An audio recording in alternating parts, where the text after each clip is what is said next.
Class 10 math प्रश्नावली 5.1 प्रश्न संख्या चौथा को पहला और दूसरा हम हल कर चुके हैं। तीसरा हल करेंगे। सवाल कर रहा है एपी में है या नहीं। यदि एपी में है तो इसका सार्वंतर और इसके अगले 3 पद और लिखिए। तो यही है तीसरा सवाल। इसमें हम पहले क्या करेंगे, एपी में है कि नहीं जानने के लिए हम पहले प्रथम पद लिखेंगे। तो वो है -1.2। उसके बाद दूसरा पद हो जाएगा -3.2 और तीसरा A3 हो जाएगा -5.2। अब हम निकालेंगे पहला सार्वंतर। सार्वंतर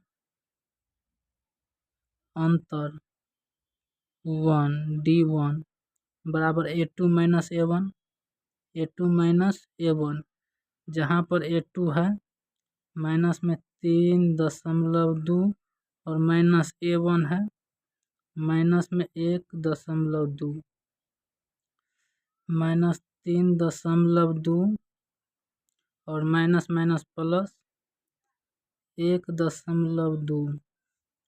अब प्लस माइनस क्या होगा तो माइनस हो जाएगा, घट जाएगा। माइनस वाला अंक ज़्यादा है, माइनस में आएगा। 2 में से 2 जाएगा 0, 0.3 में से 1 गया 2, यानी माइनस का 2 आया। अब D2 सार्वंतर दूसरा निकालेंगे A3 - A2 जहाँ पर A3 का मान दिया हुआ है कितना -5.2 और A2 का मान दिया हुआ है -3.2। माइनस का 5.2 माइनस माइनस प्लस 3.2। 2 में से माइनस वाला अंक ज़्यादा है तो माइनस तो लगेगा ही। 2 में से 2 गया 0, 0.5 में 3 गया 2, -2।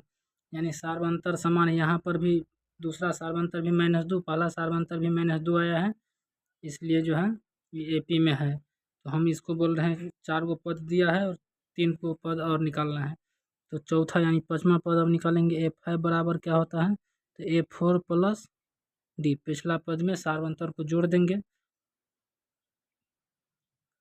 A4 कितना है -7.2, D कितना है -2। यहाँ पर हो जाएगा माइनस माइनस प्लस, तो -9.2। अब F6 निकालेंगे।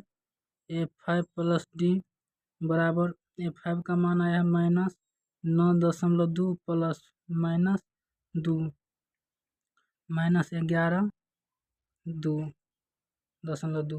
अब A7 हो जाएगा A6 + D, जिसमें A6 है एक -11.2 और प्लस -2 बराबर 11 2 13 -13.2। तो यहाँ पर अब लिख देंगे हाँ।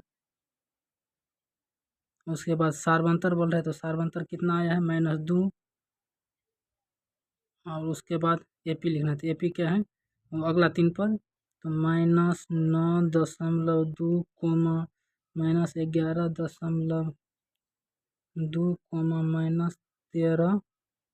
-13.2 हो गया हल। चौथा हल करेंगे ये वाला। चलिए तो इसको भी हम चेक कर ले हैं। सार्वंतर निकालेंगे। पहले A1 का मान हो जाएगा -10, A2 हो गया -6 और A3 हो गया -2। D सार्वंतर निकालेंगे तो A2 -7 तो -6 और -10। यहाँ पर आ जाएगा माइनस माइनस पर तो -6 + 10 बराबर का 4। D2 दूसरा सार्वंतर निकालेंगे, जिसमें 3 वाला पद में से यानी -2 में से घटाएंगे इस पद में से -6 यहाँ पर भी हो जाएगा -2 और +6। तो बराबर यहाँ पर भी 4 सार्वंतर समान है, इसलिए एपी में है। तो 4 को पद दिया है, 5वां पद निकालेंगे और 5वां पद लिखेंगे F5 बराबर A4 + D। A4 का मान यहाँ पर कितना दिया हुआ है 2 और प्लस D है 4, तो बराबर क्या हो जाएगा 6। A6 निकालेंगे, A6 का मान आ गया है। अच्छा A5 यहाँ पर लिखेंगे, पिछला पद में D जोड़ेंगे तो 6 + 4 बराबर क्या हो जाएगा 10। उससे अगला 7वां पद निकालेंगे, A6 + D बराबर 10 + 4 बराबर 14 हो गया। अब यहाँ पर आंसर लिख देंगे। हाँ, उसके बाद सारवंतर कितना आया है तो 4। उसके बाद अगला 3 पद तो 6, 10, 14 हो गया आंसर। ये भी आसानी से हल हो गया।